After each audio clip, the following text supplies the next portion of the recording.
Oi, gente. Eu sou Anderson Paulo, professor de endodontia.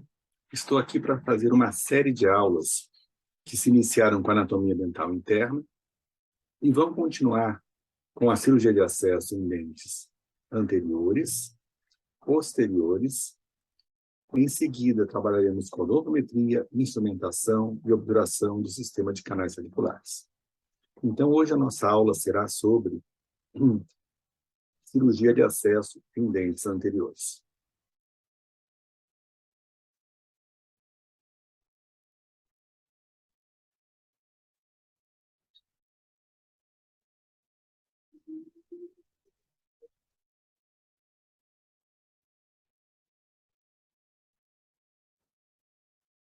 A cirurgia de acesso em dentes anteriores é o primeiro passo cirúrgico da nossa intervenção endodôntica. E ela é fundamental para o sucesso do tratamento endodôntico propriamente dito.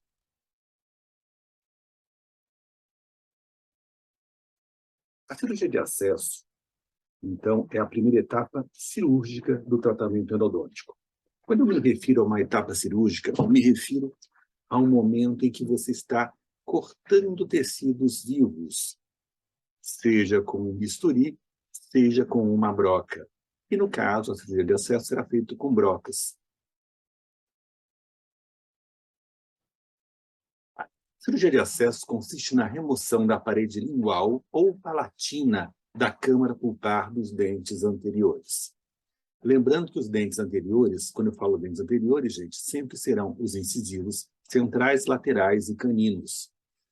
A cirurgia de acesso, então, vai consistir na remoção da sua parede lingual, dos dentes inferiores, e na parede palatina desses dentes, ou dos dentes superiores. Repetindo, inferiores, parede lingual, superiores, parede palatina. É muito importante ter isso em mente, até porque os dentes anteriores, incisivos e caninos, não possuem um teto na cavidade, o que nós vamos ver em premolares e molares na nossa próxima aula.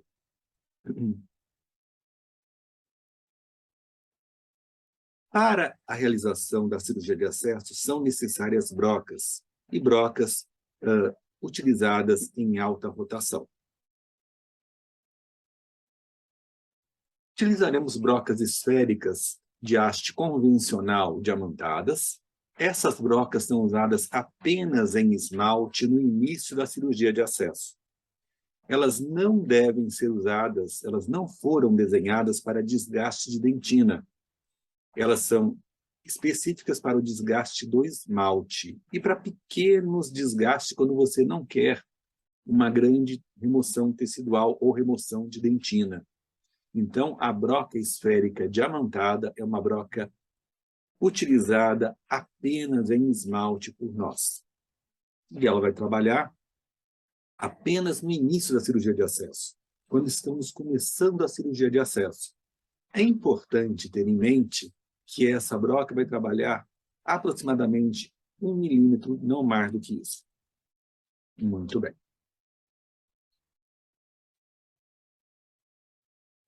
Vamos também trabalhar com brocas esféricas carbide de haste longa, de 28 milímetros.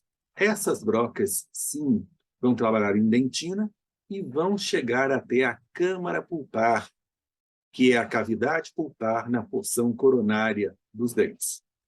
Então, a broca que vai chegar até a câmara pulpar é a broca esférica carbide de haste longa. Trabalharemos também com brocas esféricas de corte. Trabalharemos também com brocas cilíndricas de ponta esférica e corte cruzado, no caso a 1557 ou a 1558. Vamos utilizá-la na remoção do teto e obtenção da forma de conveniência em dentes anteriores. Vamos discutir isso durante a nossa aula com vocês. Essa broca ela é de 25 milímetros, ela também é de uma haste longa, não é de haste convencional. Apesar dela existir em haste convencional, nós sugerimos que você utilize a broca 1557 ou 1558 de haste longa.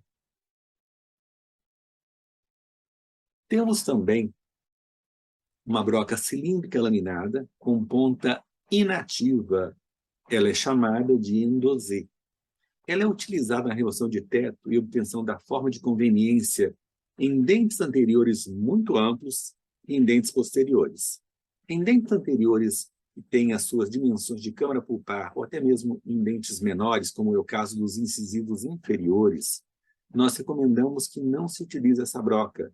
Ela é uma broca que causa tem um grande poder de corte, ela pode causar uma grande destruição em dentes mais delicados. Então, a gente recomenda que você utilize isso em dentes posteriores, que vamos ver na próxima aula, ou em dentes anteriores muito amplos, com a câmara pulpar muito ampla.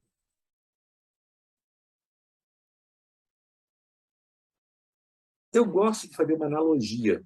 Eu gosto de comparar o tratamento endodôntico com uma corrente que tem 3 elos principais. O primeiro elo é a cirurgia de acesso, o segundo elo é o preparo dos canais, a instrumentação, o uso de substâncias químicas auxiliares, o uso de medicações intracanais, e o terceiro elo é o elo da obturação. Se um desses 3 elos for um elo muito frágil, ou seja, não estiver bem feito, teremos uma grande chance de ter o rompimento dessa corrente. Daí a indicação de que você siga esses passos com muito critério, com muito capricho, para não cometer erros que comprometam a integridade, para não cometer erros que cometam a integridade do tratamento endodôntico em seu todo.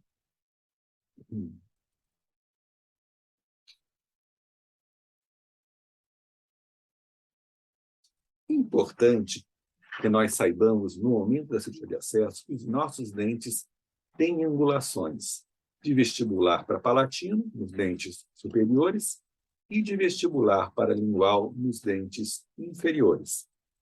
Como estamos falando em dentes antero-superiores e antero-inferiores, ou seja, incisivos e caninos, essa angulação ela tem uma maior importância no incisivo lateral superior, que vocês podem ver aqui, que tem 20 graus de inclinação do ápice para a região palatina.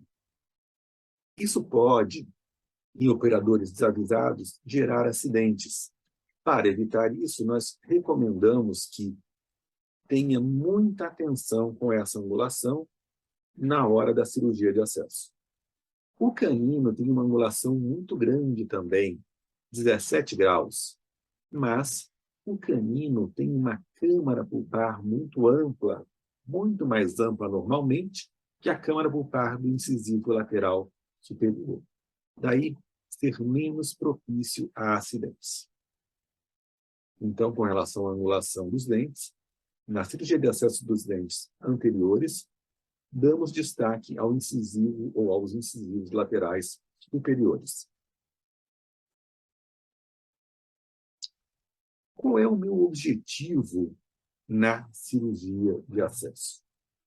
O acesso mais direto possível aos canais, a remoção completa da parede lingual ou palatina nos dentes anteriores.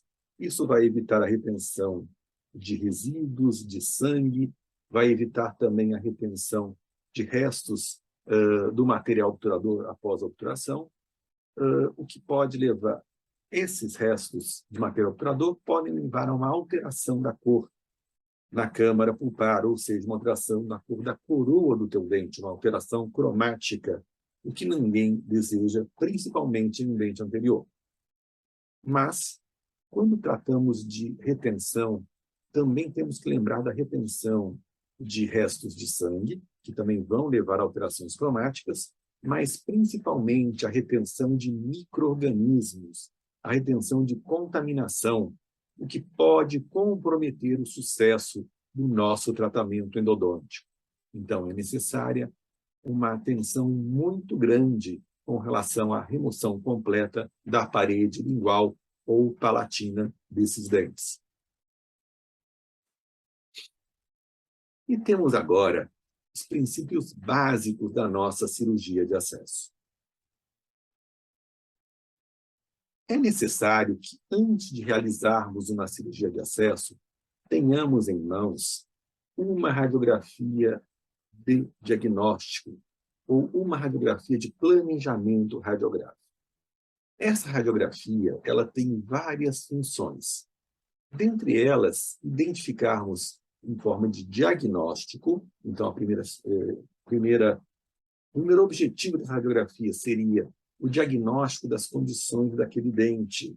Ou seja, se esse dente não tem algum tipo de comprometimento que inviabilize o tratamento endodôntico como um todo. Por exemplo, uma reabsorção externa, uma reabsorção interna, caso tenha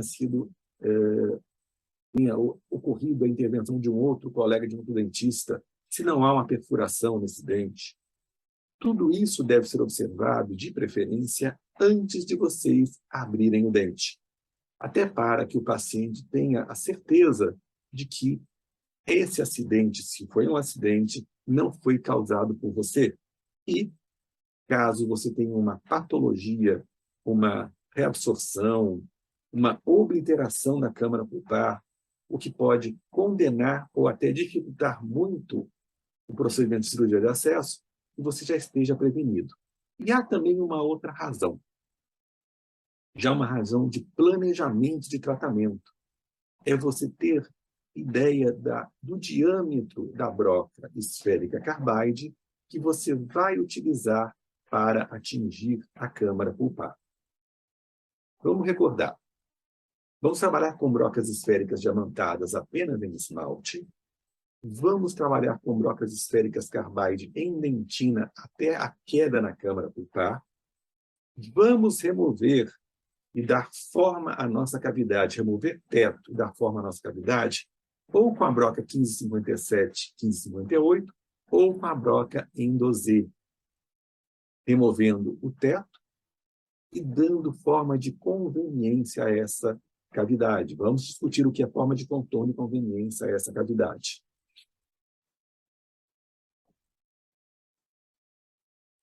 E aqui uma imagem pré-histórica, é uma escultura de marfim pré-histórica, em que o artista criou um dente, isso não é um dente de verdade, como eu falei, é um pedaço de marfim que foi esculpido no formato de um dente, em que esse artista colocou na câmara pulpar figuras que representam quase um inferno, né? De sofrimento, de dor, de angústia. Provavelmente, o artista que fez esse trabalho, ele deve ter sofrido ou visto sofrimento de dores de dente e tentou representar isso nessa escultura.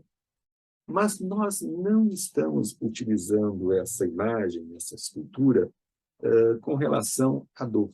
Estamos usando essa imagem, essa escultura, como uma advertência do provável inferno que você vai adquirir, ou que você pode se defrontar, caso você não faça a radiografia de diagnóstico, a radiografia de planejamento inicial, para que você possa se prevenir de problemas e também planejar a sua intervenção. Então, a radiografia diagnóstica ela tem uma função de diagnóstico, como o próprio nome diz, mas também ela tem uma função de planejamento da cirurgia de acesso.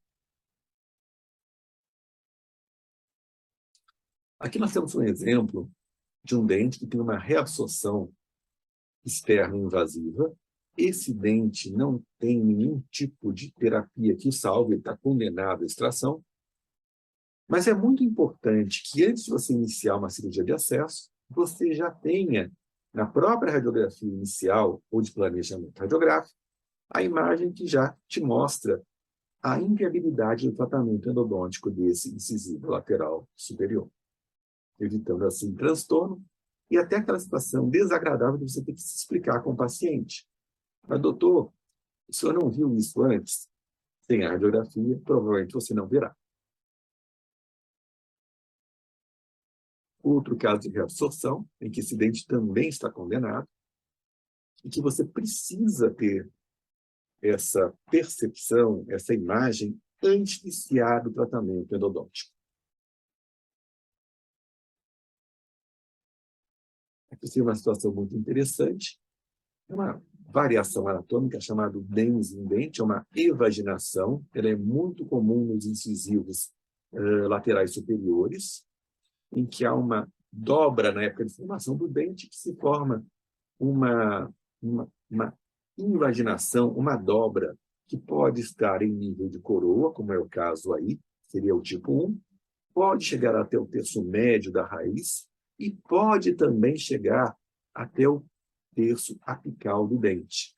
Se isso acontecer, você vai ter aí um dente, um dens em dente, que é um dente que exige alguns cuidados na cirurgia de acesso e no tratamento endodôntico. Outra razão para uma radiografia inicial.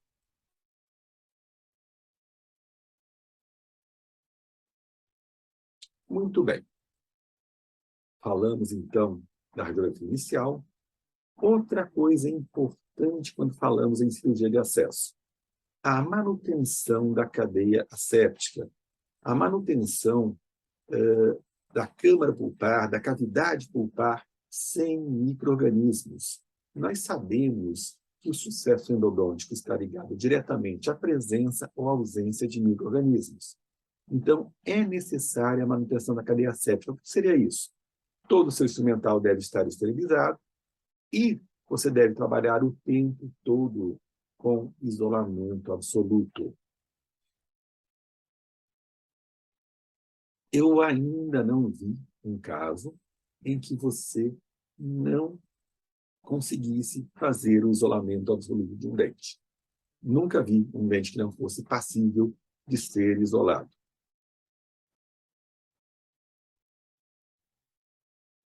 Aqui um outro ponto importante. A determinação do ponto de eleição. Gente, o ponto de eleição é o local na coroa do nosso dente em que nós vamos iniciar a cirurgia de acesso. Nos dentes anteriores, nós temos uma estrutura tanto por lingual, nos dentes inferiores, quanto por palatino nos dentes superiores. É o chamado cíngulo que você está vendo aqui. O ponto de eleição ele deve estar aproximadamente entre 1 e 1,5 mm acima do cíngulo. O cíngulo é aqui, onde vocês estão vendo no meu mouse. O ponto de eleição está aqui, entre 1 e 1,5 mm acima do cíngulo, que é essa barriguinha que existe para lingual nos dentes inferiores, que é o caso aí, ou para palatino nos dentes superiores.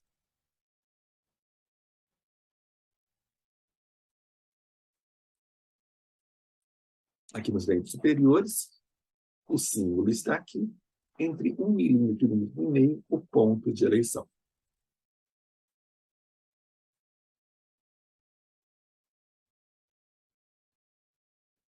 Determinei o ponto de eleição, agora eu preciso determinar a direção em que minha broca vai seguir na cavidade para chegar até a câmara pulpar. Essa direção, essa angulação da broca é chamada de direção de trepanação. Nos dentes anteriores, volto a dizer, incisivos e caninos, a direção de trepanação ela é representada de 45 graus com o longo eixo do dente. Então, aqui em vermelho, você tem o longo eixo do dente. Você pode ver isso tanto no dente superior quanto no dente inferior. Vamos trabalhar, então, em 45 graus com esse eixo, com esse plano em que está o nosso dente. Aqui temos os 45 graus. Então, esse é o ângulo que a nossa broca vai trabalhar. Lembrando que aqui você não está no ponto de eleição. Então, esse ângulo vai ser mais ou menos aqui, o ponto de eleição vai estar mais ou menos aqui, e o teu ângulo será este. Aqui, a mesma coisa. O ponto de eleição vai ser mais ou menos aqui, e você vai ter esse ângulo que vocês estão vendo aí. 45 graus com longo eixo. A nossa broca vai trabalhar em 45 graus o tempo todo. Isso tem um objetivo. O objetivo é um acesso mais direto possível à câmara pulpar. Existiam técnicas mais antigas que recomendavam primeiro 90 graus e depois 45 graus. Bobagem. Já pode e deve entrar direto com 45 graus com o longo eixo do nosso dente. Bom, já determinamos o ponto de eleição, já determinamos a direção de trepanação, e agora vamos falar de um momento em que aumenta a segurança do nosso procedimento, a chamada pré-cavidade. Você vai estar com a sua broca em alta rotação no dente. E você quer sentir a queda na câmara pulpar, é uma sensação de caída na câmara pulpar. E você vem com resistência, até que de repente não há mais nada à frente do dente e a tua broca cai no vazio.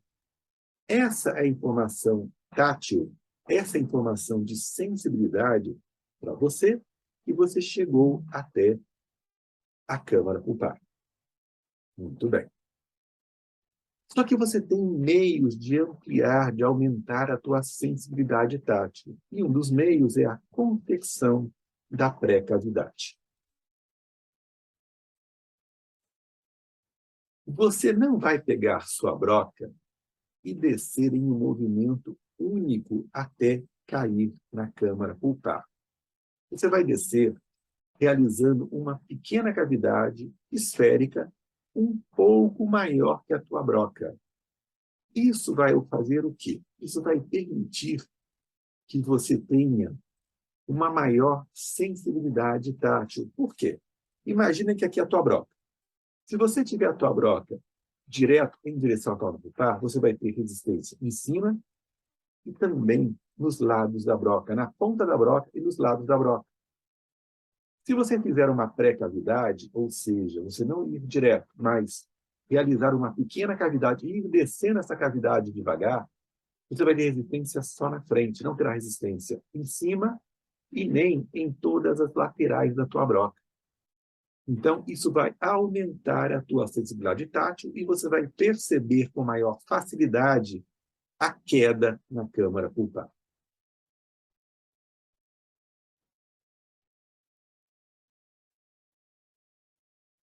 Muito bom. Cair na câmara pulpar. Vamos recordar. Eu inicio a cirurgia de acesso com uma broca esférica diamantada em esmalte apenas. Em seguida, eu vou trocar essa broca por uma broca esférica carbide e vou chegar com ela até a queda na câmara pulpar. Muito bem. Agora eu preciso dar forma e remover o teto da minha cavidade. Anderson, eu não entendi bem o que é teto. Eu vou te explicar bem isso agora. Mas vamos lá. Para dar forma à minha cavidade, remover o teto, eu não vou usar brocas esféricas, nem diamantada e nem carbide. Eu vou usar uma broca cilíndrica. Pode ser a 1557, pode ser a Endozê. Uma das duas. Lembrando que a Endozê eu vou utilizar em dentes que têm a câmara pulpar muito ampla. Isso é muito importante que eu lembre. Porque se eu usar em uma câmara pulpar pequena, eu vou destruir muita estrutura dentinária. Muito bom. Então, vamos falar sobre a remoção do teto, ou seja, a forma de contorno na nossa cavidade. Bom, gente, para quem não entendeu ainda o que é teto, isso aqui é teto. Eu tenho como objetivo deixar a minha cavidade totalmente exposta, sem teto, ou seja, que ela tenha este formato. Se eu deixar o teto, vai se acumular aqui resto de polpa, sangue, micro-organismos, restos materiais obturadores, e eu vou ter aqui material que vai mudar a cor da coroa do meu dente, o que é péssimo, mas também eu vou ter aqui micro-organismos que vão manter a contaminação do meu canal, e isso é pior do que péssimo. Isso é catastrófico. Então, eu preciso remover este teto, tanto aqui, para dar forma de contorno. Quando eu removo todo o teto, eu tenho o que chamamos de forma de contorno. Muito bem. Eu consigo enxergar o teto? Consigo, mas é muito mais fácil usar aquela ponta menor da sonda exploradora número 5 e raspar a parede, raspar a cavidade até a parte incisal. E aí eu sinto a retenção ou não. Se não tiver retenção, não tem teto. Se tiver retenção, essa é a imagem que está na tela. Tem retenção. Eu preciso remover isso. E vou remover isso com uma broca cilíndrica. Estou usando aí a 1557. Aí entra um ponto importantíssimo. Eu vou trabalhar com essa broca apenas aqui, no teto. Eu não posso e não devo trabalhar nesta parede aqui. Essa parede deve ser intocada. Ela não deve ser alterada, ela deve ser intocada. Isso está claro? Essa parede não deve ser tocada pela minha broca.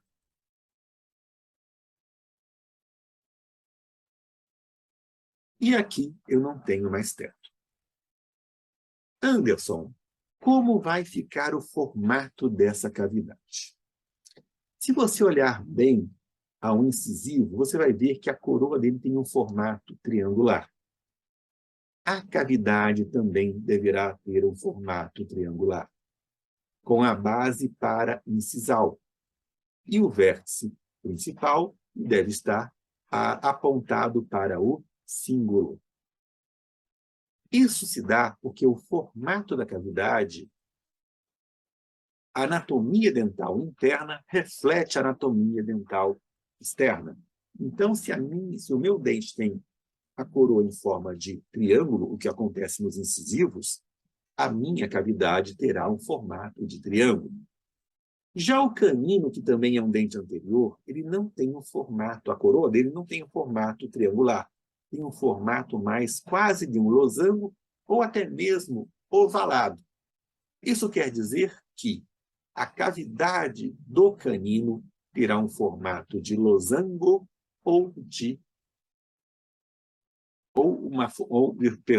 um formato de losango ou um formato oval.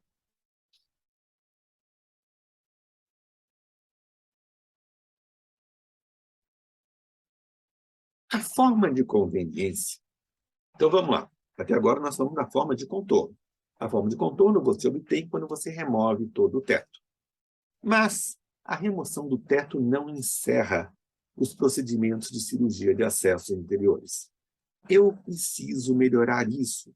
Eu preciso tornar esta cavidade mais conveniente para o meu tratamento, para o meu acesso, para a minha instrumentação, para a minha medicação do canal, para a minha obturação. Então, eu vou dar o que nós chamamos de forma de conveniência. Forma de contorno eu obtenho quando eu tenho a remoção total do teto. A forma de conveniência, eu já não tenho teto. Eu vou melhorar essa cavidade para facilitar o meu trabalho nos canais.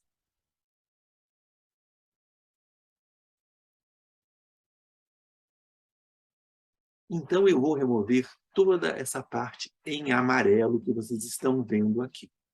E aqui vocês conseguem ver o que eu falei, a forma triangular presente nos incisivos, tanto central, lateral, superior, inferior, não importa. Este formato triangular que reflete o formato da nossa coroa, como vocês estão vendo aqui. Importante. Tanto na forma de contorno como conveniência, eu devo manter a minha broca angulada. Eu não devo tocar a parte incisal, a borda incisal do meu incisivo e do meu canino. Essa parte também é intocada. Assim como a parede vestibular. Apesar de vocês verem esse formato amarelado, vocês não vão desgastar aqui a parte vestibular. Vão tirar apenas aqui. apenas na borda, na parede que está oposta à parede anterior do dente, só na parede lingual ou, no caso aqui, que é a parede palatina. Eu não toco com a broca na parede vestibular do nosso dente.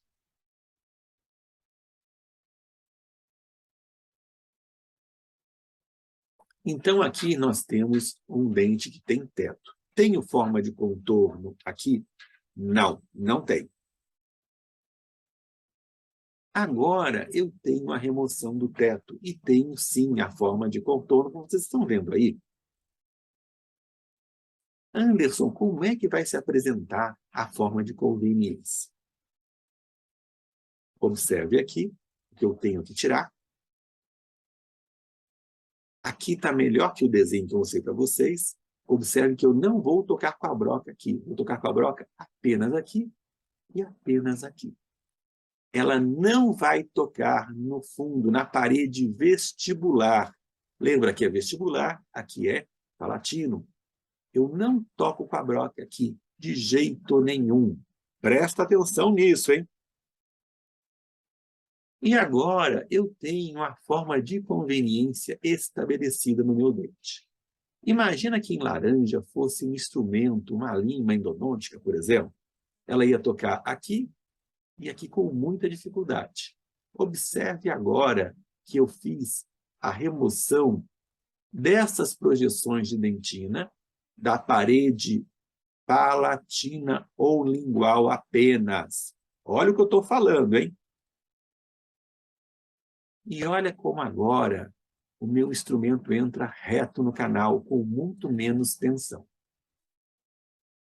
Como eu falei para vocês, a forma final da cavidade em um incisivo vai ter um formato triangular, porque coroa tem um formato triangular. Já no incisivo, você pode ver que é uma forma de losango ou uma forma oval. É isso que você deve ter no final da tua cirurgia de acesso. Um formato próximo de um triângulo ou um formato ovoide ou próximo de um losango.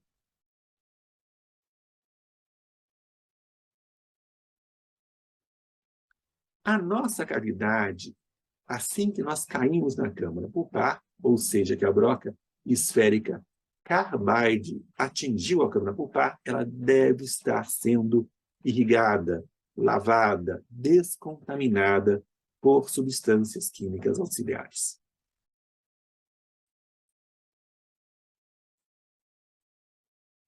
Como vocês estão vendo aqui.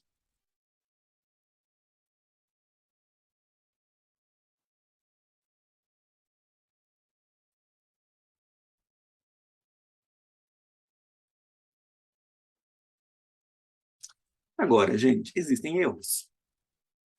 E erros acontecem, mas devem ser evitados. Primeiro erro. Lembra que eu falei para não desgastar a incisal? Aqui, ó. Desgaste da região incisal. E isso não é legal. Isso não deve acontecer.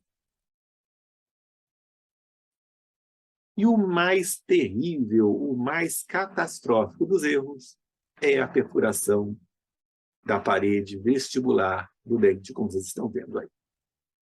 Esse paciente está mutilado. Esse paciente vai ter a sua estética comprometida para toda a vida por causa disso. Então, sigam tudo que nós dissemos para vocês, para que vocês não cometam esses erros. Tenham atenção, sigam as orientações e estamos sempre à disposição para ajudá-los no que for com relação a tudo que estamos ensinando para vocês.